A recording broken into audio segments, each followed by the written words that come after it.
let's go to the hotline and bring in the Texas High School Football Hall of Famer, the man who has probably lost sleep over more high school football tiebreakers than anyone in the state. We are joined by the great Craig Way. Craig, is that true? Have you probably spent more time thinking about high school football district tiebreakers than anyone else in the state? That's a rather depressing observation, however true. It's my favorite story, and I think I told this story last year, but we remember this. My favorite story is the one from 1984, and I'm a senior at North Texas and broadcasting high school football games that year on the campus radio station, and it wound up being a four-way tie for first between Denton, Sherman, Wichita Falls, Ryder, and Richland, and they had to have a four-way coin flip. All of these results happened on Friday night, and remember now, this is 4 years prior to the Friday Night Lights famous coin flip at the truck stop in Big Spring. So this is 4 years prior. Well, 1984, so these four schools wind up tied for first place, and so they say, and of course in those days only two teams went to the playoffs at every district, so they had to decide which two out of the four were going to get in.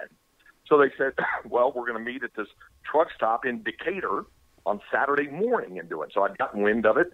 So I go out there, and they're at 9 o'clock in the morning as these coaches walking into their school colors, and it's just this rainbow of colors. You have all these old-timers sitting in the diner looking up from their bacon and eggs going, what in the world is this? And you got, representatives from Ryder in black and gold and Denton in purple and yellow and Sherman in maroon and white and Richland and blue and red, and they're all walking in, and they all flip four quarters in the air, and the rules were if any two come up heads and the other two come up tails, the two that come up heads are in, and then the head-to-head result would determine the seeding, and the two that were tails were out. If any three came up the same, then the odd one was out, and they'd reflip one more time. So that's how they did it. So they flip them. The coins hit the floor. Denton's immediately comes up heads. Richland's comes up heads, Ryder's comes up tails, and Sherman's quarter rolls under a table. And these coaches are dropping on all fours and crawling on the table. I'm thinking, what a surreal moment it is that, you work so hard in the two-a-day practices back then and all the heat of August, and you play 10 regular season games, and it comes down to a bunch of older, middle-aged, overweight guys crawling on all fours under a table between people's legs to see which side a quarter would flip up, and it flipped up tails, and Denton and Richland got in. So I always think about that kind of stuff, as well as some of the other bizarre tiebreakers over the years when it gets to this week. So this is, I know that you and I have had lengthy conversations about this, that this is one of your three favorite weeks of the year, just because this is when the brackets will finally take shape, and we will have our roadmap for the remainder of the Texas high school football season. So I'm interested, is there one or two places or one or two districts or one or two games that you are paying special attention to that you think could have major impacts on what these brackets look like when we, as you so aptly put it, unwrap the present really on Saturday night? Yeah, I guess that's where we find that out, obviously, and most of it will happen late Friday night, obviously, and there's a few games left on Saturday, and even some of the package begins to be unwrapped on Thursday because there's a few games out there where the results matter on Thursday. I'm a little curious, but I'm always kind of partial to the districts where it's kind of a one-game winner-take-all situation. You've got that in 12-4A Division II where Smithville and Caldwell are playing one games head-on, mano-a-mano, winner in, loser out. But there could be a shuffling from second place down through fourth place on who actually is the 2 seed, the 3 seed, and the 4 seed. Same thing in 12-5A Division I. We know Hutto, obviously, with their landmark year, or 11-5A D1, they're the district champs, but second, third, and fourth, while the teams are decided, Cedar Park, Georgetown, Manor, the seedings are not yet set because Cedar Park plays Manor this week. And so things are not there. And then, of course, in the crazy mixed-up world of 13-5A Division II, things are not set yet. Glenn is the district champ, but they travel to Bastrop. Bastrop could be in with a win or in a tiebreaker based on points for the win, or they can be completely out if they lose, or they could still be in if they lose, and Cedar Creek could slip in the back door if they do that, and Eastview can get in or out. So there's all of those kinds of permutations that go into the final week of a regular season. And then, of course, in the Dallas-Fort Worth Metroplex, keeping an eye on 6-6A, as goofy as that has been all season long, even though that's had some remarkable results for Flower Mound and for Louisville this year. Yeah, it's been really amazing there in Louisville ISD. One of the stories, I think, of the state is the resurgence of Louisville ISD. So then now let's kind of address what I think is going to be one of the big discussion points, the thing that I think more ink will be spilled, more breath will be lost over. It's the situation in District 12 6A, where Temple, after losing to Hewitt Midway, still holds their destiny in their own hands, but they could actually improve their playoff seeding and avoid a first-round trip to Longview for if they were to lose to Copperas Cove on Friday night. There are other permutations in which Belton upsets Midway, in which they could avoid that as well. But the bottom line is Temple is likely the number 1 seed with a loss and the number 2 seed with a win. I know Max and I are on different sides of this from our perspective. I'm not going to ask for your take because you're above that kind of stuff. What I'm going to ask you for instead is some historical context. This seems like I know that for people who may not follow Texas high school football as closely as you do, may say this is crazy, this has got to be unprecedented. From your perspective, in your memory, and having the grasp of Texas high school football history, how odd is it that we are in a situation like this with Temple? Well, let me put it to you this way, Tab. In terms of not just getting into the playoffs, not getting into the playoffs, because the only one that's really facing that situation, well, it's Cove and it's Killeen with regard to the direct result of what happens with this whole Temple drama and all of that. Everything that I'd always heard in the past when you have one of those scenarios only involved the teams if they did a certain thing, it would help their seeding or change thing or get into the playoffs. It wasn't having a gigantic pronounced effect on others. And what I mean by that is I've never seen a deal that is as bizarre as it is where Temple knows for a fact that wins the football game, the reward is a trip, a road game. And see, it's a road game in the home stadium of the number 4 team in the state. And here's the difference. One of the unintended consequences of the past few years is rewarding top seeds and district champions with home playoff games. Mm-hmm. So it becomes even more dramatic because it's not at a neutral site. You could even make the case, well, if Temple gets them on a neutral site, so on and so forth. The fact that they would actually go into their home stadium makes it all the more acute. Now, it comes down to this deal about you play it straight up, you play to win, you do that, and that's your reward. If you play the strategy of it and you lose the game, then maybe you're quote-unquote rewarded by playing a home game against another team.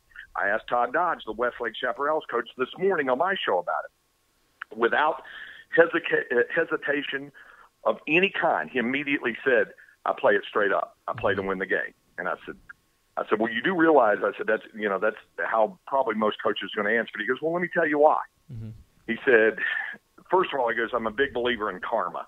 And if you do that kind of thing somewhere, somehow, I think it's going to come back to bite you if you do that. 2, he said, and this is something I hadn't really thought about. He said, do you realize if you do that, if you quote unquote throw the game or you play not to win or whatever, then you have given the biggest file of bulletin board material you have ever given as a team to a future opponent, in this case, probably Mesquite Horn. Mm-hmm. And he says, can you imagine Coach Dorn talking to his players going, hey, fellas, they actually tanked a game because they wanted us. Mm-hmm. He said, that's something else you're having to deal with. And so then I brought up the JV question, which I know you've brought up in the past, Tap, about why don't you just run your JV out there and say, you guys we're playing to win, but we're going to play the JV out there. He said, no, I don't do that either because JV kids aren't prepared for that sort of thing. Mm-hmm. And you get them out there in that kind of deal with a team that's hungry and trying to get in the playoffs, you could really get somebody hurt. How do you explain that to somebody's parents? Well, we wanted to get the varsity with the best chance to win. So, yeah, I ran your sophomore kid out there and he got his ACL ripped up by a defensive lineman. Mm-hmm. How do you explain that to a parent? So It's not an easy answer. I don't think it's an easy answer. I don't think it's as automatic as coaches would say, yes, you definitely go and you play the game and it's ethical and you do all that kind of stuff. I didn't say that wasn't the right decision. All I said was there aren't any real easy answers in this kind of perfect storm scenario facing Temple and facing that district. It's Craig Way, the Texas High School Football Hall of Famer, joins us every Wednesday here on Texas Football Today. Get involved in the conversation, #TF Today. All right, Craig, it's that time of the program in which we ask you to pick between three incredible games, and it's an impossible question, and so we love asking it to you. Couldn't be any more impossible than 12-6A. Yeah, that's true. I'll give you three games. You got to tell me which one you are most interested in. And this is an odd week for it, too, because normally you would say, okay, I just want the best game, period. But some of these games don't necessarily have the playoff implications that others would. So I'll give you three games, and you tell me which one you're most interested in. It's a terrific – Hey, by the way, is Temple and Cove one of the three? No, I'm not going to give you that one. I'm not going to give you that one. I'm going to make this because that'd be a slam dunk. There's a curiosity factor there, of course. I'm going to go with a big school game, a huge rivalry, and a fascinating 3A matchup. Let's go with the Battle of Beltline, DeSoto and Cedar Hill. Always a big rivalry. Let's go down to finally 14 3A Division I's carousel will quit spinning, and Yoakum will play Goliad on Friday night. Or Mid-County Madness down there in Nederland, P&G and Nederland, a blood rivalry between those two. Which one is piquing your interest most? I'm going Mid-County. Yeah. It's just the history of the rivalry. I mean, put it this way. I might have considered, even though it may or may not have a lot of implication, although it could have some, I might have considered Permian Midland Lee had that been on there. But even then, I think I would have taken Mid-County on this. It's fascinating. There's the additional subplot of what happened with PNG in the forfeited game this year. I think I would go with that. Now, having said that, Battle of Beltline's a lot of fun. Yeah. Both of those teams obviously are headed for the postseason as well, and they don't like each other, and that's something. I think that's something pretty special as well. And the thing in 14-3A getting settled as well. There's a few others like that, but I'm probably going to, I would lean toward Nederland PNG. It's a fascinating game and a great matchup of quarterbacks there as well. He is Craig Way. He's the Texas High School Football Hall of Famer. Follow him on Twitter at CraigWay1. Craig, appreciate your time. Now, I'm not seeing you this Friday. Is that right? Not unless you're somewhere out on the windswept plains of southern New Mexico. Oh. I have a University of Texas basketball game on Friday night. They're playing Arkansas in the Armed Forces Classic. They're playing on the Army base at Fort Bliss in the rec hall, actually. They're actually going to play them there.